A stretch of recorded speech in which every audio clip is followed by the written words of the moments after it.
মুর্শিদাবাদের ফারাক্কা থানার আবারও বড়সড় সাফল্য। গোপন সূত্রে খবর পেয়ে 200 বোতল ফেন্সিডিল সহ গ্রেফতার দুজন যুবক। পুলিশ সূত্রের খবর, মালদা থেকে বহরমপুরের দিকে যাচ্ছিল রয়্যাল এনফিল্ড বাইক নিয়ে। তখনই পুলিশের সন্দেহ হয়। তাকে আটক করা হয় শঙ্করপুর সংলগ্ন মামা ভাগ্নে হোটেলের কাছ থেকে। তাদেরকে আটক করা হয় তখনই সন্দেহ হওয়ায় তার ব্যাগ চেক করতেই চক্ষু চড়ক গাছ পুলিশের। তৎক্ষণাৎ তাকে অ্যারেস্ট করে ফারাক্কা থানায় নিয়ে আসা হয়। পুলিশ সূত্রে জানা গিয়েছে, ওই দুই যুবকের নাম শরীফ শেখ, বয়স 30, রিন্টু শেখ, বয়স 40। এই দুজনের বাড়ি মালদা জেলার দক্ষিণ লক্ষ্মীপুরে বলে জানা যায়।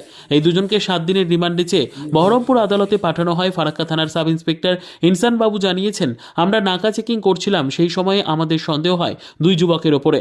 তাৎক্ষণিক আমি আমার ফোর্স নিয়ে তাদেরকে ঘিরে ফেলি এবং তল্লাশি করতে দেখা যায় বস্তার মধ্যে ফেন্সিডিল। ইনসান বাবু আরও জানান, ফারাক্কা থানা এলাকায় কোনো রকম নেশাযুক্ত জিনিসকে ছাড় দেওয়া যাবে না।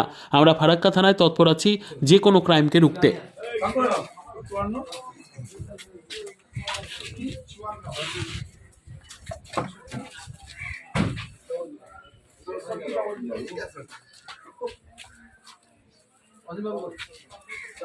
আমি এখানে আছি, আমাকে খুঁজছে।